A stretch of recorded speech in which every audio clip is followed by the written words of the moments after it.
Hello everyone, and welcome to this lecture on basic flight physics. My name is Alex Quessy, and I'm a PhD student here at the University of Bristol and a fixed-wing flying instructor. Today we're going to be taking a look at some basic principles to do with flight physics and aircraft operations. A lot of what we're going to look at today is also based upon material I would normally teach to a student undertaking a private pilot license. But just as a quick disclaimer for myself, the content we're going to cover, whilst very similar to stuff that you would cover as part of a pilot's license, is by no means a substitute for the ground school you receive at a flying school for a pilot's license. So please, if you do decide to go away and pursue a pilot's license, don't use this as an element of your ground school. This is only informative for the purpose of the engineering degree. I'm also helping with some of the fixed-wing flying labs, so if any of you have any questions, please feel about both the simulators and the flight labs, please feel free to email me, which should appear down here somewhere in the video, hopefully. So I hope you enjoyed this presentation, and we'll get started.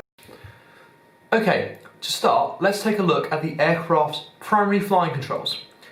The aircraft has three primary flying controls that controls what we call the aircraft's attitude.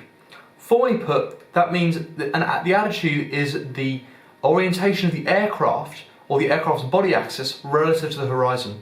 Or simply put, what the pilot sees out of the window of the aircraft relative to the horizon. The three primary flying controls are elevator, which controls the aircraft around its lateral axis and causes the aircraft to pitch principally. Aileron, which causes the aircraft to roll around its longitudinal axis, and rudder, which principally causes the aircraft to yaw around its vertical axis. In order to manipulate the controls, all aircraft have some form of flying controls inside the cockpit. This is normally either a control column, which can be sort of either a yoke, which is sort of a steering wheel kind of shape, or a joystick which comes up either from the floor or a side stick, and the rudder pedals, which are positioned on the floor of the aircraft to control the rudder. So the control column controls the ailerons and the elevator. So if I push the control column away from me, that will cause the nose to lower as the elevator is deflected and the aircraft pitches. And if I move it to the left, it will cause the aircraft to roll to the left as the left-going aileron goes up and the right-going aileron goes down, causing the wings to roll to the left. The rudder, as you'd probably expect, as you push the rudder to the left rudder pedal will move forwards and the right pedal moves back, and that will cause the rudder to deflect to the left and the aircraft to yaw to the left. And if all the controls work vice versa in the opposite direction. An interesting point to note about aircraft controls, I think, when you compare them to sort of car control, which is probably what most people are more useful to, or more used to, is that the aircraft controls do not directly sort of control the direction of the aircraft. So if you think about the aircraft in roll, as I go to move the control column to the left, for example, the aircraft will begin to roll to the left at a constant rate. If you suddenly let go of the controls, the aircraft will maintain that bank angle that you just set on the controls. And with any bank angle, that will cause the aircraft to turn or to change direction. Compared to a car, if I wanted to change the direction of a car, for example, I would just move the steering wheel to the left, and the car would just turn to the left at a constant rate. When I stop turning that steering wheel, the car will keep on going in a straight direction. Whereas in an aircraft, the aircraft will stop rolling if I let go of the controls, but as I already have a bank angle set, it will keep on turning forever, effectively. In fact, if I kept the ailerons deflected, the aircraft would keep on rolling forever, and until the aircraft was inverted, and it will keep on coming around the other way, and you'd have in fact just completed an aileron roll. Another quite important concept you're going to see in the simulator is this idea of controls having a secondary effect. You may have already touched on this a little bit in Ben Wood's lecture, so I'm not going to go into too many details here, but talk a little bit about what the flight crew or you in the simulator expect to see as you go to manipulate the controls, in particular those secondary effects. So the two kind of most apparent secondary effects or direct effects we have are adverse roll, which is caused by the rudder, and adverse yaw, which is caused by the ailerons or the rolling action of the ailerons. So to start off with, let's talk a little bit about adverse yaw. So I've got a little aircraft model here, and I'll talk a little bit about this idea of adverse yaw. So as I go to roll the aircraft, this is the principal effect, so I kind of deflect the control column to the left, would be for the aircraft to roll to the left. But the problem with the consequence of adverse yaw is that the aircraft will, as I roll, also begin to gradually yaw down into the direction of the turn.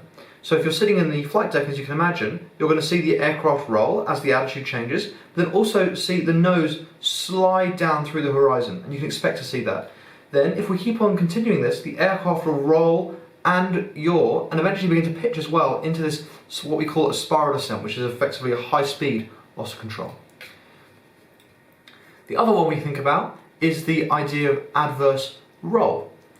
This is when I move the rudder, so say to the left, the aircraft will principally just yaw to the left, and we'll see the nose slide across the horizon, but the wings remain level. Adverse roll causes the aircraft to both yaw to the left and roll to the left as the rudder is deflected. And we'll again see exactly the same thing, this idea of a spiral descent begin to develop as the aircraft rolls and yaws and eventually begins to pitch into this unusual attitude.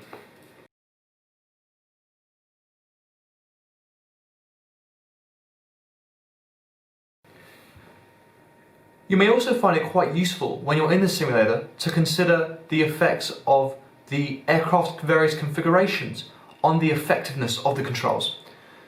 In particular, try to have a look at how the control effectiveness changes when the aircraft's flying at both high speed and low speed, and have a little think now about how you expect that to change as the aircraft velocity changes. Also, if you're in the powered aircraft, have a think about how the propeller on the nose of the aircraft will change the aircraft's control effectiveness at different airspeeds. Also, in this presentation, at the bottom here, I've included a little table, a summary table for each of the control effects we discussed in the past couple of slides.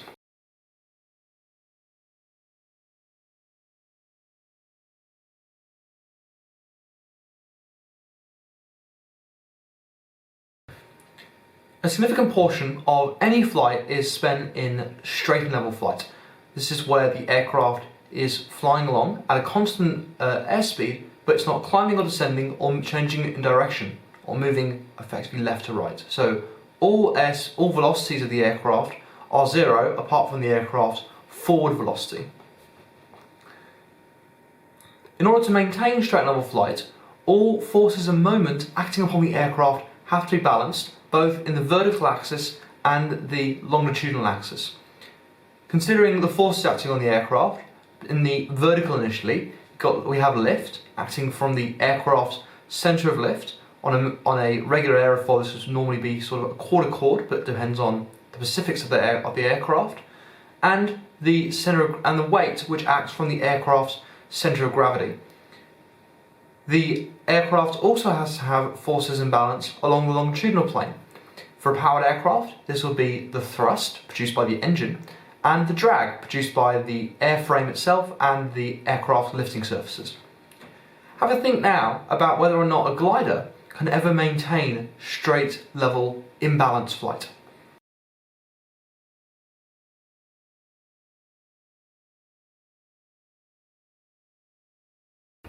So now we're going to have a little think about how to actually fly straight, level, imbalanced flight. So with this, there's a little bit of flight physics or mathematics that comes in handy for pilots when they come to actually fly the aircraft. This is the fact that the equations of motion for any aircraft are generally closed form, by which I mean for any power setting, airspeed and altitude, there will be a single altitude the aircraft needs to be flown at in order to maintain straight, level, imbalanced flight. So there's only effectively one solution to the problem. This is in fact true for any aircraft state, and can lead you to this idea that we quite often talk about in flight training, that attitude plus airspeed equals performance. By this I mean that if we want to fly at a desired airspeed, all we need to do is to select the appropriate attitude and the aircraft will perform as we expect it to. But how do we actually monitor the aircraft's performance? Well, the aircraft is fitted with a series of instruments we can use to monitor the aircraft state, which I'm going to talk you through a little bit of now. So, looking at a regular aircraft flight panel, as you're going to see in the Cessna 172 in the simulator, but most aircraft have a very similar setup. Starting from the top left, we have the airspeed indicator. As you'd expect, the airspeed indicator indicates the aircraft's airspeed based upon the input from the pitot tube. Also, the airspeed indicator, as you can probably note, has a series of colour-coded markings around the outside of it. This is useful to indicate the aircraft's airspeed operations envelope and the limitations of the aircraft. Moving along to the right from the airspeed indicator, we have the attitude indicator. The attitude indicator principally indicates the aircraft's attitude, as you'd expect. So the blue portion represents the sky and the brown portion represents the ground, and that yellow T-shaped bar indicates the aircraft's relevant attitude. You'll note that the pitch of the aircraft is written in degrees on the upper and lower portions of the attitude indicator.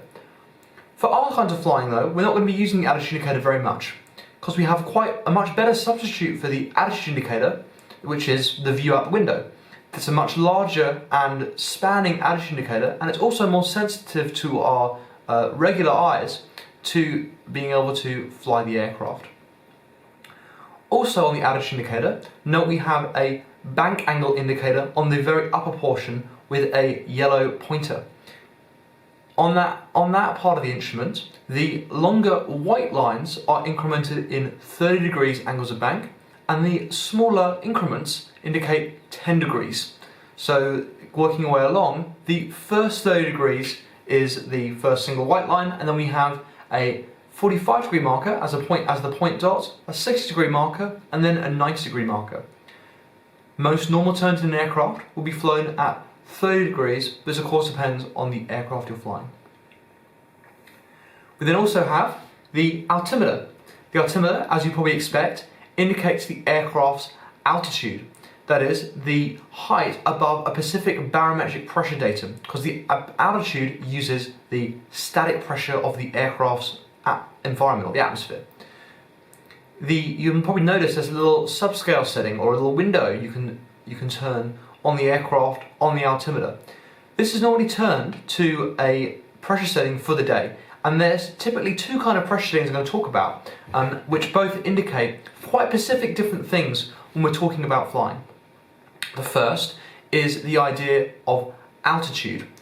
So altitude specifically is effectively height above sea level. This is how high the aircraft is relative to the sea, and that is set with something called QNH, or a Q code nautical height, so the height above the sea.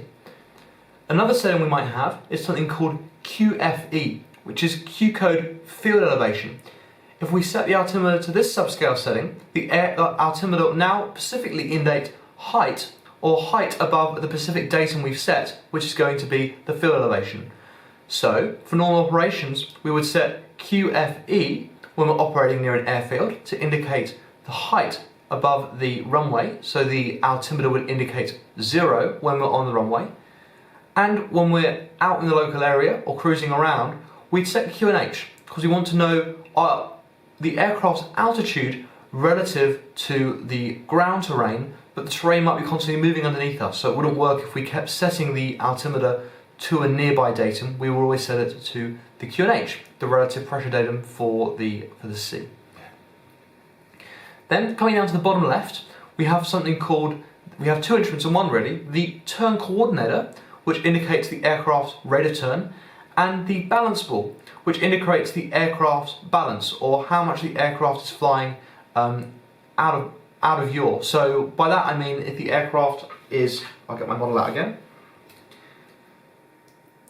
By this I mean, if the aircraft is flying along, and we have the aircraft flying along in balanced flight, the nose will follow the aircraft's direction. If the aircraft is in out of balance flight, the aircraft's nose will be offset by the aircraft's travelling direction, and this will be the aircraft out of balance. In this instance, the aircraft's balance ball will be out to the right, and we need to apply rudder to get the aircraft back in balance, in this case, right rudder. We also have the direction indicator. This is a gyroscope, an earth-tied gyroscope, that indicates the aircraft's heading. And this is normally set off a magnetic compass and is used for navigation. Finally, to the right of the direction indicator, we have the vertical speed indicator. This is sort of an altimeter within an altimeter that allows pressure to slowly release to indicate the aircraft's vertical speed. Be careful using the vertical speed indicator, however, as this can only indicate the aircraft's rate of climb at a fixed rate of climb, and it will either overread or underread in a transient maneuver, depending on what we're coming from. Finally, we also have the RPM indicator, or some form of engine indicator. I've taken this from the 172, which has a fixed pitch propeller, so the speed of the engine directly reflects the speed of the propeller, and as such the power output from the engine. But different aircraft will have different settings for different power requirements. So, to tie it all together, how do we actually monitor the aircraft in a straight, level, imbalanced flight? Well, if we're flying straight, we can use a combination of the picture out the window. So if we had a landmark in front of us and the aircraft was making progress towards it, then we can be assured we're going straight. But also the aircraft's heading should be constant relative to, the aircraft's heading should be constant. To fly level, the altimeter should be constant, and the rate of it and the VSI should indicate 0. And to be in balance, the aircraft's balance ball should be in the middle.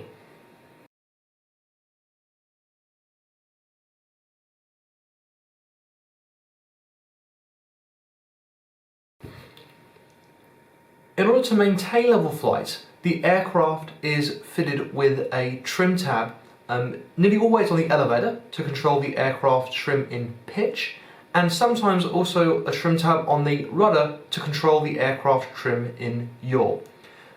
Specifically, the trim allows us to maintain an attitude without having to actually physically hold the controls to keep the control deflected in that new position. It allows us to generate a moment keeping the aircraft in that given attitude. I like to think about trim similar to kind of bring it back to a car again.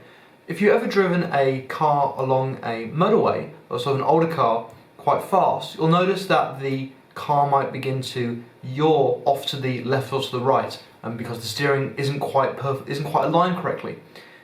If you've experienced this, you might find that the car begins to veer off to the left, for example. As the car begins to veer off to the left, you're going to have to hold on some right steering to keep the car going straight down the road.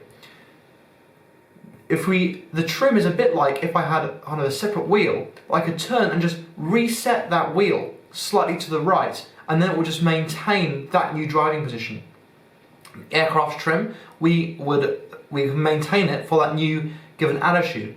Importantly, for every attitude or change in aircraft configuration, we're going to need to retrim the aircraft to keep it where it is. So there's this big idea when we're talking about flying, particularly in kind of the early stages, to always trim the aircraft. So whenever we go to change the power, or the configuration, or the attitude, just retrim the aircraft to that new attitude you want the aircraft to maintain.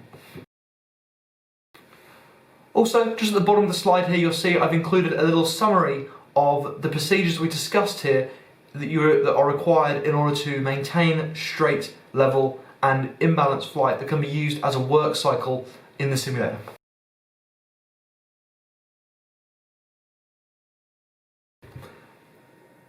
Gliding is simply flight without power.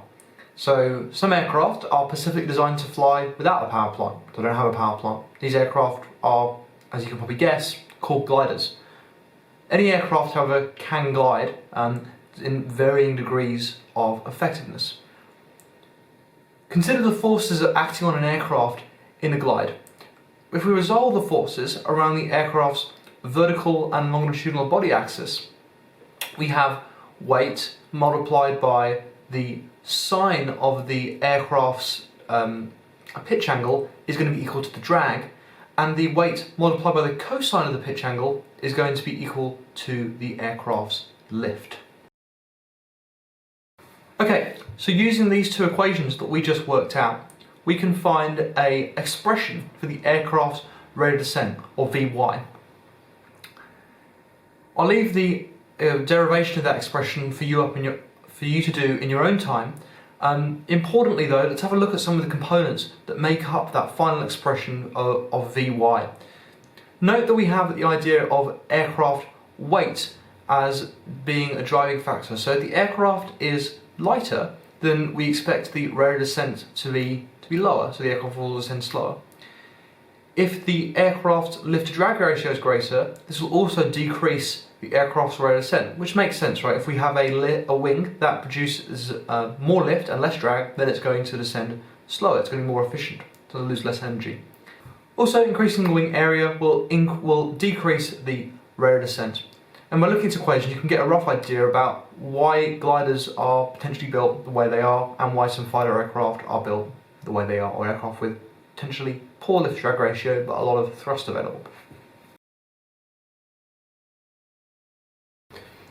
We can apply the same principle we did for gliding flight to an aircraft with power, both when climbing and descending. To do this, let's just think about the forces acting on the aircraft vertically in the going up and kind of going down. So if you think about the forces acting on the aircraft up, we have the thrust and the lift components acting vertically upwards, and the weight and drag components acting vertically downwards. Simply put, if we have the lift and thrust being greater than the aircraft's weight and drag, then the aircraft will be climbing. If the thrust and lift are less than the weight and drag, then the aircraft will be descending. And if they are equal, or the vertical components are equal rather I should say, then the aircraft will be back into straight and level flight.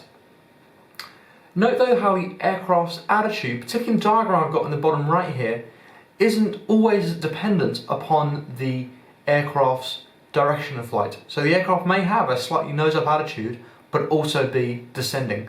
When you're in the simulator, try to play around with different airspeeds and power settings, and note the attitude the aircraft's in at these different configurations and what your rate of descent or rate of climb is.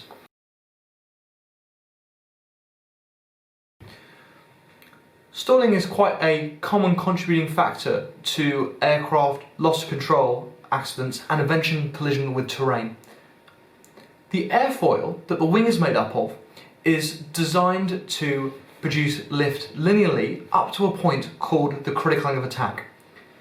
At the critical angle of attack, the lift on the aircraft, or the flow of air over the airfoil, will begin to break down and will enter a state called a stalled flight.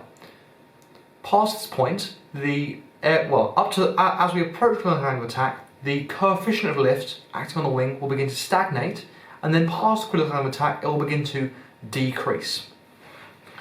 Also, past critical angle of attack, the separation of airflow over the wing leads to instability and a decrease in lift with an associated increase in rate of descent. This generally causes the aircraft to lose control, and if it is a contributing factor to accidents, eventually collision with terrain associated with the loss of control. Because stalling is a hazard or a threat to aviation, the aircraft is normally designed with certain measures in place to alert the flight crew to the presence of a stall.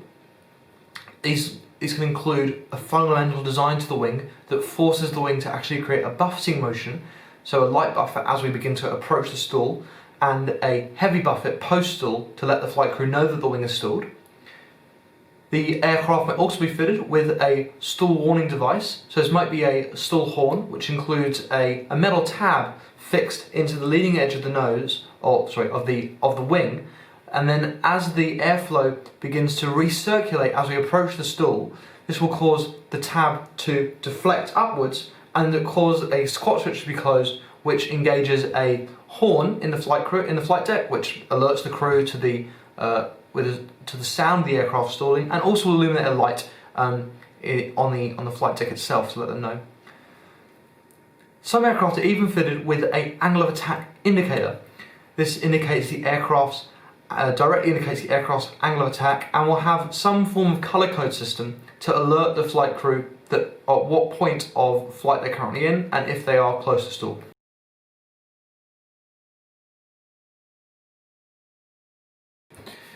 In order to fly a stall, you may find the following procedure useful to actually fly the stall in the simulator. So initially, have the aircraft in straight, level, imbalanced flight. Then, gradually begin to reduce the throttle if it's fitted, and as you do so, ensure you maintain the aircraft's altitude and keep trimming back to around 70 knots in either the glider or the 172. As you maintain altitude, the aircraft will begin to decelerate and progressively raise the nose. And try to note the symptoms of the incipient stall as we lead up to the critical angle of attack, and what happens to the aircraft as you reach the stall itself and go past the critical angle of attack. You should reach a point where the control is more or less fully centrally deflected, and control column is fully back essentially, and the aircraft has a high rate of descent as the wing is now stalled. To recover from this, just carry out what we call the standard stall recovery. This will be to progressively move the control column centrally forward to remove the symptoms of the stall.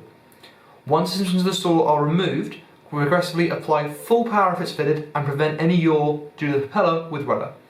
Then gradually begin to raise the nose to a climbing altitude, normally the maximum rated climb speed, Vy, and trim the aircraft for this new climbing configuration.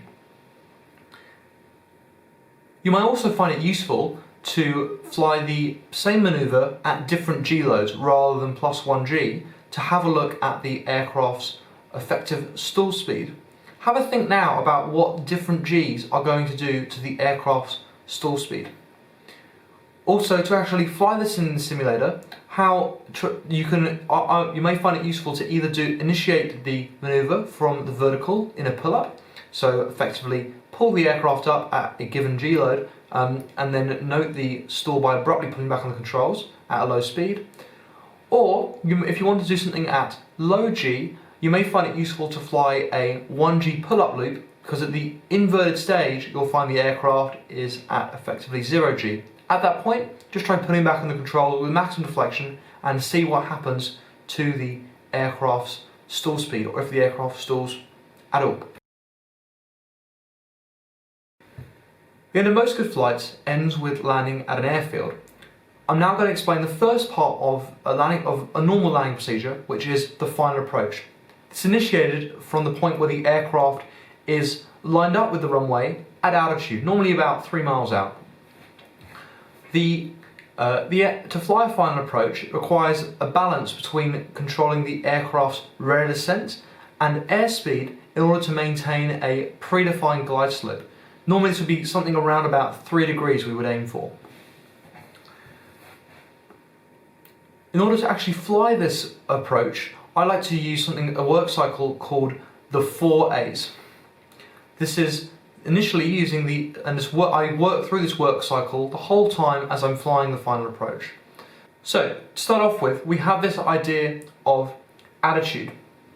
Select the attitude required to maintain the appropriate airspeed for the final approach. So with flaps out in the 172, you're looking to maintain around about 65 knots, and in the glider, about 60 knots. Then, if the rate of descent isn't appropriate, we can use the power setting or the speed brakes in the glider to control the aircraft's rate of descent. So if we have too high a rate of descent, then you'll need to increase the power or reduce the speed brakes in order to reduce the rate of descent, and then you'll need to adjust the attitudes required to maintain the appropriate airspeed, and vice versa if you have too low a rate of descent. Then we get to airspeed. This point I would make to scan the airspeed again to ensure we have the correct airspeed for that point in flight. An aiming point also needs to be selected on the runway. I like to use the runway numbers or the touchdown zone, which is a series of brackets on the instrument runway just past kind of the piano key looking parts you have on an instrument runway. Try to look at the aiming point and see how it moves relative to the aircraft. If you're flying along and you notice that the aiming point begins to move up the windscreen, that means that the aircraft is sinking down the glide slope, and you're going to need to increase the power and reduce your rate of descent. If the aiming point appears to move down away from you and a gap grows between the horizon and the aiming point, that means that the aircraft is not descending fast enough, and you're moving away from the glide slope upwards. So you're going to need to reduce the power or increase the speed brakes to increase the aircraft's rate of descent and select a new attitude to maintain the airspeed. Finally, you need to look at the idea of alignment. So, as it's pretty obvious, the aircraft needs to be lined up with the runway in order to land. It's no good landing somewhere to the left or to the right of the runway. In nil wind, as you'll be flying initially in the simulator, this isn't too difficult because the aircraft's heading will exactly match its track, so where it's moving over the ground. So if we line the nose up with the runway and they're both coincident, then we know that the aircraft will land straight with the runway. But it's rare in the real world that we land with no wind. There's normally some form of crosswind that's going to blow the aircraft off of the runway if we don't maintain an appropriate heading to maintain track. So if we do get blown off the runway, we'll need to select a new heading to intercept the runway track and realign the aircraft with the runway, and then fly a heading to hold track due to wind. And then I would just work through this work cycle: attitude, airspeed, aiming point, alignment, as I come into land to ensure that the aircraft is always lined up.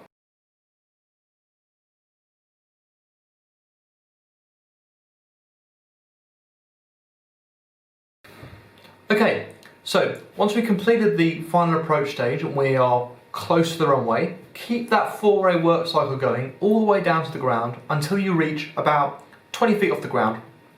I find that thinking about sort of the height of a London double-decker bus is a good reference point for where we're going to want to begin to initiate the procedure called the flare, effectively, or the round out. So the idea here is we want to slow the aircraft down, so we're going as slow as possible when we actually touch the wheels on the ground to minimise the aircraft's ground roll. At about 20 feet to go, then what we're going to do is you'll be looking at the runway as you're looking at your aiming point still. Now shift your gaze up to look towards the end of the runway, and as you do so, reduce the power, raise the nose, and just we're not actually trying to sort of climb away at all, we're just raising the nose to maintain that altitude and keep the aircraft pointing sort of slightly higher up, matching our aiming point. If you look up towards the end of the runway, you should find that the aircraft, you naturally pitch back slightly in the controls as required.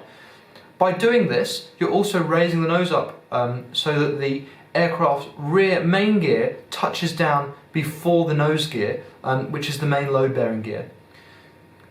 As you've done this, the aircraft's rate of descent should be reduced to a point where, as you actually hit the ground, the aircraft has very little vertical velocity, and you end up with a nice smooth landing.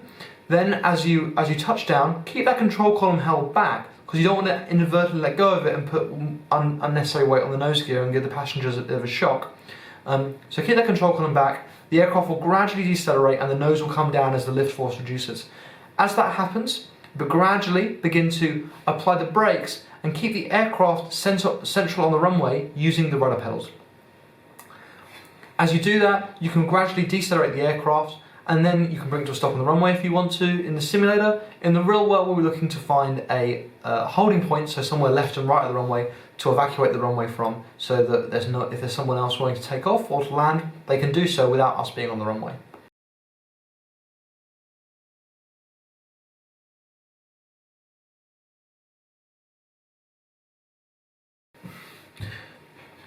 Okay, so to finish things up, you might also want to take off the aircraft, because in the simulator you'll start off being in the air, but now we're going to take a look at actually how you take off the aircraft as well. It's a very simple procedure. If you're happy with landing, then taking off should be an easier thing to do in some ways. So I'm assuming you already completed pre-landing checks and you'll be lined up on the runway. With the aircraft lined up, initially just hold the aircraft on the brakes and apply full power with the throttle. As the power comes up, you can then release the brakes and use the rudder to keep the aircraft steering on the centre line. Expect it to begin to yaw slightly to the left as you accelerate. So you have to apply a little bit of right rudder to keep the aircraft tracking the centre line. As this happens, we're going to, as the aircraft accelerates on the runway, check the temperature and pressure of the engines are working correctly, and then check the airspeed indicator is beginning to indicate some form of airspeed. At around 55 knots in the 172, gradually begin to raise the nose so that the aircraft will climb away. All we're looking to do here is just apply a little bit of back pressure really to the controls. As that happens, you should raise the nose slightly, increase the wing's angle of attack, generate more lift, and the aircraft will lift off. Then, just as you get airborne, you might need to slightly lower the nose, depending on your attitude that you come away at, in order to accelerate to initially what we call VX, which is the maximum gradient of climb speed. This is the speed at which the aircraft gains the most height for the shortest horizontal distance travelled. The idea of this is we want to get the aircraft away from the ground in as short a distance as possible to clear any obstacles. But then past about 300 feet, if the flaps are down, raise the flaps and trim the aircraft for now VY, the maximum rate of climb speed, because the idea here is we want to get to altitude now. We're in a regular climb away, so we want to climb at the greatest rate speed rather than the greatest gradient speed. So we're going to lower the nose to VY, which is 74 knots in the 172, and VX is 64 knots for reference.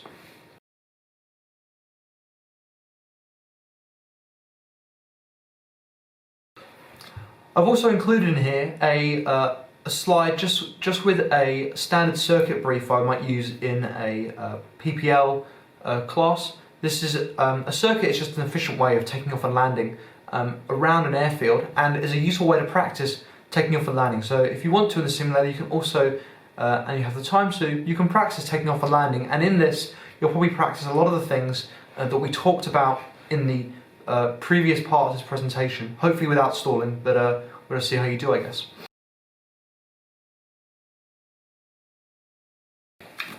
Okay, so to summarise what we've gone through, you should now have a better understanding of the effects of all the flying controls and how they relate to aircraft flight mechanics, along with actually the operation of the flying controls as viewed from the cockpit. Also, you should understand some of the relations of forces and moments acting on the aircraft in straight and level, climbing, descending, and gliding flight, and also some of the forces acting on the aircraft in stalling, in particular with stalling, along with the associated operational hazards when you are associated with aircraft stalling, and how we can mitigate that in aviation. We also had a little look at how to take off and land the aircraft, and hopefully you'll be able to have a go at that in the simulator and get an appreciation of what's required to keep the aircraft flying along a given track. I hope you enjoyed this presentation. If you have any further questions, you can email me. Same email address should be linked in this presentation, and I'll probably expect to come along to a couple of the simulator sessions, so I might see some of you in there. But thanks very much for listening to me.